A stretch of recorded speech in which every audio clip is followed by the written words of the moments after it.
여러분 안녕하십니까, 진성호입니다. 윤석열 검찰이 드디어 폭발한 모양입니다. 지금 법무부 장관 추미애 그리고 문재인 대통령, 서로 어떻게 협동을 했는지 지금 검찰의 손발을 자르고 있습니다. 검찰 고위간부 인사를 통해서 그동안 청와대와 이 조국 전 장관 일가를 수사하던 책임자들을 유배 보내거나 좌천시켰습니다. 그리고 이제 검찰 직제 개편안을 통해서 직접 수사 부서도 대폭 축소했습니다. 여기에 윤석열 검찰총장이 이 특수당, 그러니까 이 태스크포스를 만들어서 조국 전 장관이나 청와대를 수사하는 것을 막기 위해서 이런 태스크포스 특별수사단을 만들 때는 법무부 장관의 승인을 받으라는 그런 조항까지 국무회의를 통해서 통과시켜버렸습니다. 이런 가운데 그러면 좋다, 형사부도 가만히 있지 않겠다, 이런 메시지인가요? 서울중앙지검의 형사부가 청와대 김상조를 직접 겨냥했습니다. 김상조 전 공정거래위원장. 서울중앙지검 형사 2부 강지성 부장검사, 어제 유선주 전 공정위원회 심판관리관을 고발인 신분으로 불러 조사했습니다. 고발이 이루어진 지 7개월 만입니다. 7개월 만에 이 수사를 재개하는 이유는 바로 범죄 혐의자가 김상조이기 때문입니다. 충격적인 일입니다. 청와대 정책실장 김상조를 검찰이 드디어 수사하기 시작한 겁니다. 이제 전방위로 청와대 공경에 잘 것 같습니다. 진성호의 융단 폭격 시작합니다. 김상조 청와대 정책실장을 융단 폭격합니다. 방송에 앞서 아직 진성호 방송의 구독자가 아니신 분들은 붉은색 구독 버튼 눌러주십시오. 더 좋은 방송으로 보답하겠습니다. 김상조 청와대 정책실장, 전 공정거래위원장입니다. 김상조 실장이 주요 혐의자로 고발된 사건, 가습기 살균제 사건 은폐 의혹 사건을 검찰이 본격적으로 수사하기 시작됩니다. 고발한 지 7개월 만에 드디어 문이 열리는 겁니다. 그런데 이 사안은 상당히 위중합니다. 이 가습기 살균제 사건, 이 피해자들과 또 유선주 전 공정위 심판관리관 국장입니다. 국민들의 생명을 담보로 한 이런 이 가습기 살균제 사건을 김상조가 은폐, 덮으려 했다는 겁니다. 그리고 이게 7개월 만에, 고발한 지 7개월 만에 드디어 서울중앙지검이 본격적으로 수사하기 시작했습니다. 유 전 관리관 이날 검찰에 출석했습니다. 그리고 가습기 살균제 사건은 피해 당사자뿐만 아니라 전체 소비자들인 국민 전체의 공익 침해 행위다. 공중문제 은폐를 담고 있는 이 사건을 제대로 수사해서 진실을 밝혀달라고 말했습니다.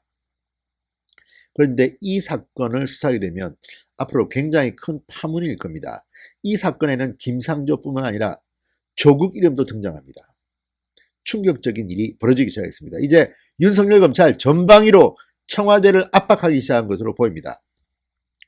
고발장에 따르면 김상조 청와대 정책실장 전 공정거래위원장 2017년 7월부터 9월까지 구두 및 서면 보고를 통해서 가습기 살균제 사건 처리의 위법성을 보고받았음에도 가습기 살균제 제조 판매사인 SK케미칼, 애경, 이마트의 안전성 실험 자료를 조사심의 처분하지 않도록 지시한 혐의를 받고 있습니다.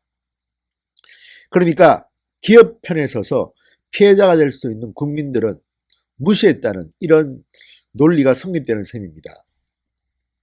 김상조 전 위원장은 당시 가습기 살균제 사건 처리 평가 대응팀을 구성해서 재조사에 나섭니다. 하지만 관련자에 대한 처벌은 이루어지지 않았고 재처분 권고가 결정됩니다. 재처분 권고에 따라서 공정위는 다시 조사에 착수합니다. 2018년 3월 SK케미칼 애경 전직 대표 등을 검찰에 고발합니다. 그러나 이 또한 SK케미칼의 사명 변경 사실도 파악하지 못하고 고발해 공소시효 허위 등의 논란을 빚었습니다. 이것들을 보면 김상조 전 위원장은 애당초 이 문제에 적극적으로 나설 뜻이 없는지도 모릅니다. 이래서 고발당한 겁니다. 유 전 관리관은 김상조 전 위원장이 당시 자신의 지시가 청와대의 지시인 것처럼 위법 지시에 따를 것을 종용했다고 주장해 왔습니다. 유 전 관리관은 지난해 11월 28일 머니투데이 더 L과의 통화에서 김상조 전 위원장이 2017년 9월 25일 가습기 살균제 사건 담당자 회의에서 청와대를 언급하며 공무원이 따를 수밖에 없는 방식으로 은폐를 지시했다, 이렇게 주장합니다. 적법한 업무상 권리 행사를 방해했다는 겁니다. 자, 김상조 전 위원장, 조국 민정수석이 형법 교수 아니냐, 법을 잘 알지 않겠느냐 이러면서 조국석이 하라고 했다는 말을 전달하는 등 이런 방법으로 위법한 지시를 내렸다고 주장했습니다. 상당히 일이 커집니다. 정말 청와대의 조국 민정수석이 이렇게 김상조 당시 공정거래위원장과 한편이 돼서 이렇게 가습기 살균제 이 사건을 은폐하려는데 동조했다면 이것 또한 검찰 수사 결과 밝혀질 일입니다. 예단은 같지 않겠습니다. 자, 가습기 살균제 피해자들 그리고 유전관리관, 지난 6월 25일 공정위가 SK케미칼과 애경산업 등을 처분하는 과정에서 인체 무해한 성분 등 광고 표현을 검증하지 않고 은폐했다, 그러면서 김상조 전 위원장과 공정위 관계자 17명을 직무유기 등의 혐의로 고발했습니다. 지난달 16일에는 SK케미칼 등에 대한 무혐의 처분과 관련해 일체의 공공기록물을 파기, 은닉, 멸시했다, 그러면서 김상조 위원장 등 22명을 공공기록물 관리에 관한 법률 위반 혐의로 추가 고발하게 됐습니다. 자, 이제 이 고발, 첫 고발이 이루어진 지 7개월 만에 서울중앙지검 형사 2부가 수사에 본격적으로 착수했습니다.